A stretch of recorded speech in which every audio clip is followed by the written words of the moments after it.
Hello, and welcome to Cap's Story Time. I hope you're having a wonderful evening, morning, afternoon, or whatever the fuck else. Today's story is titled Spazzy Vore Beef Fanfic. I hope you're comfortable, because this may be a long ride. As a warning, this story contains light Vore elements. It's nothing to be afraid of, but if you have a weak stomach or a weak brain, I would avoid listening to the rest of this. Perhaps read the parts that you only want to read at your own pace. With that said, let's get right into it. It was a dark, stormy night at Friday Night Smash number 666. The venue, constantly used with no maintenance, had begun to break down, causing the lights to flicker real spooky-like and leaving the only remaining working setup to be Jetstream.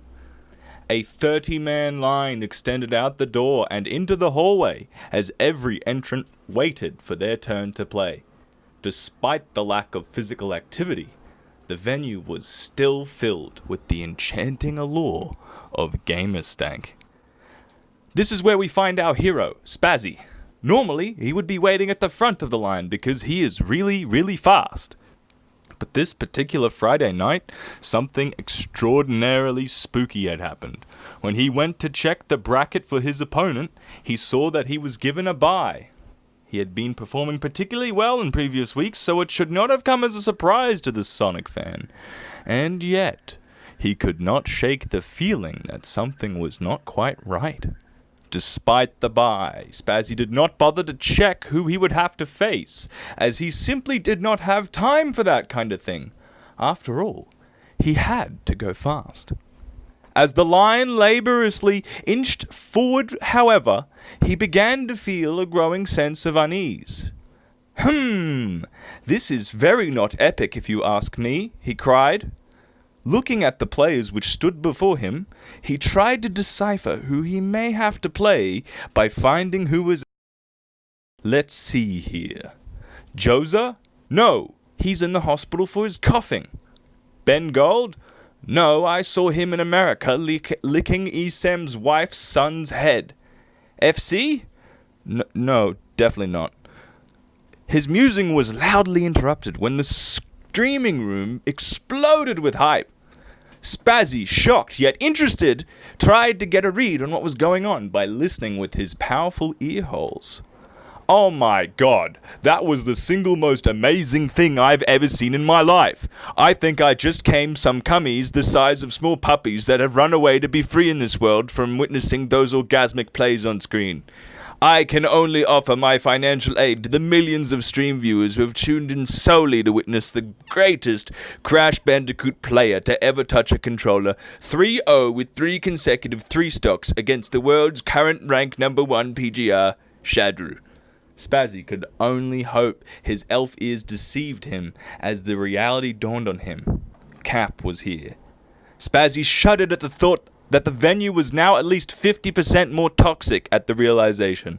Although Spazzy had put no real effort to get to know the Smash legend, he already knew that the being of pure evil was a spawn of something disgusting, a wretched beast. To calm his nerves, he reminded himself of the last conversation with the subhuman trash. Come on, think! I need to remember what happened! It was a dark, stormy night at Friday Night Smash number 230. Or was it?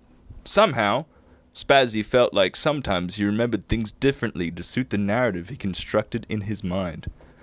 Enough crazy talk. I need to remember the conversation, Spazzy spluttered. Ah, yes. Spazzy remembered being tapped on the chest 3 times by disgusting Cap and asked if we had a problem? I mean, what the fuck was that anyways? Of course they had a problem. Spazzy couldn't remember why, but Cap was totally toxic. Not to mention that one time where he pretended to sponge Pazzy because he blocked the hallway T-posing. It almost made him drop his phone, he remembered. That could have been so totally not epic. Our young Sonic main detailed these transgressions to Cap, expecting him to crumble to the ground, crushed by the weight of his own sins. Would you believe it though? The monster instead apologized. How dare he? Not only did he offer up his phony apology, he also attempted to change his behavior so that Spazzy felt more comfortable. Spazzy couldn't believe the bullshit he was hearing. The only reasonable response was to tell Cap no. Just no. And also to remind him that he was a toxic cunt. Spazzy thought to himself, that really got him. Surely, by continuing his hostile behavior, he could bring out the true colors of this man-beast. But alas, much like the Crash DLC, Cap played cheap and unfair, and insisted that he were to treat Spazzy in a way that would make him feel comfortable in this community. Before he could fall for his dirty, inhuman mind control, Spazzy informed him that, "Fuck you, I'm just going to avoid you. I have a match to get to," he mumbled. He did not really have a match to get to, but he had to escape the mind prison being formed around his own behavior. That's it! Spazzy snapped back to the present. As long as he could avoid being trapped in his mind prison, there was hope he could repel Cap's good intentions, which were really totally secretly evil. But before he could prepare himself, Cap burst through the wall behind him. "Hey kid, we have a match to play." The words of the devil himself escaped the lips of this cretin. Spazzy was shocked to the core. Not only did he have to interact with this overgrown sperm crust, but he had now to deal with the fact that they must play a match? This was too much. He had to do the unthinkable.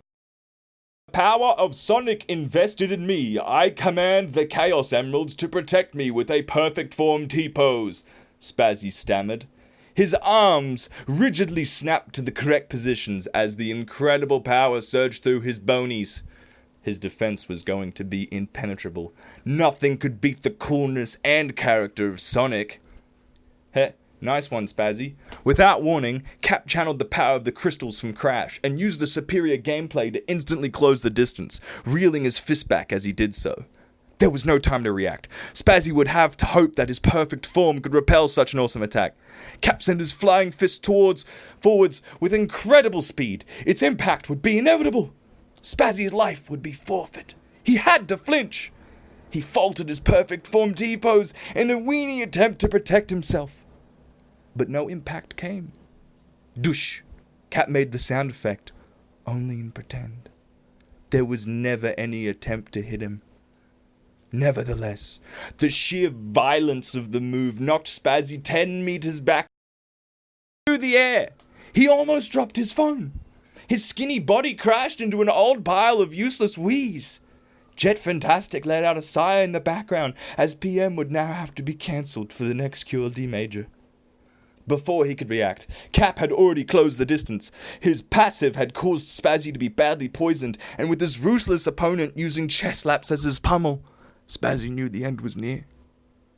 "Just kill me," Spazzy verbally farted. "I don't think so, kid." Cap's sexy, menacing voice vibrated throughout the entire venue, causing many to spontaneously orgasm.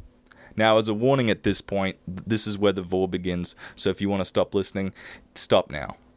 "Oh, Jesus Christ, Almighty on a cross, died for our sins and was resurrected to guide us. Please, God, no!" It was too late. Cap gobbled up Spazzy in a single gulp. "No! This cannot be! You must let me out, Cap! I do not... It's probably the least epic thing I can imagine. Unless that's your kink. I'm really not trying to kink shame here. I just think this is a really awful way to go out." Spazzy's verbal diarrhea was barely understandable. Foo. Very well, my delectable friend. You have only one chance. You must best me in a game of Smash. Cap's voice resonated throughout his distended body. "But how will I play? I have no controller in here." Cap swiftly gulped down a controller. "But still, I cannot see the screen."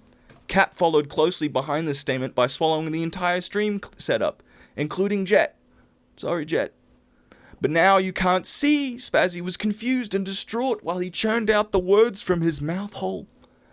"I don't need to see the screen when I can feel the game." Cap's words and voice carried the weight of 1,000 wise wizards. "Wait! Wait. I'm sorry. Maybe I thought you were worse than you were because I've had bad experiences with other people in my life that behave similarly to you. I shouldn't have assumed you were a bad person, and I should have taken your approach to me to change your behavior seriously. Although I think you did things wrong, and I stand by that, I should also appreciate your commitment to change. You're right. Everyone should. That's what makes it so special. Although my perspective was skewed that I believe I should feel welcomed, I didn't understand my behavior was somewhat short-sighted by trying to make you feel the same way I did. I think we could be friends if we tried. We're both funny with unique senses of humor, and honestly, I can tell you have respect for me for making such a huge effort in this scene so quickly. I believe in my heart that it takes guts, and it's better for everyone if I extend that effort to make friends with you. So can we stop all this bullshit and just be mates? I mean, the strongest hatred turns into the strongest passion, and we could be crazy cool rivals if we put our minds to it. So please, unvore me so we can play properly. I ban Smashville. Spazzy's testament from the heart was spoken with reverence and vindication only a hero could possess. What? I can barely understand you. Spazzy was digested and turned into poo-poo. The end.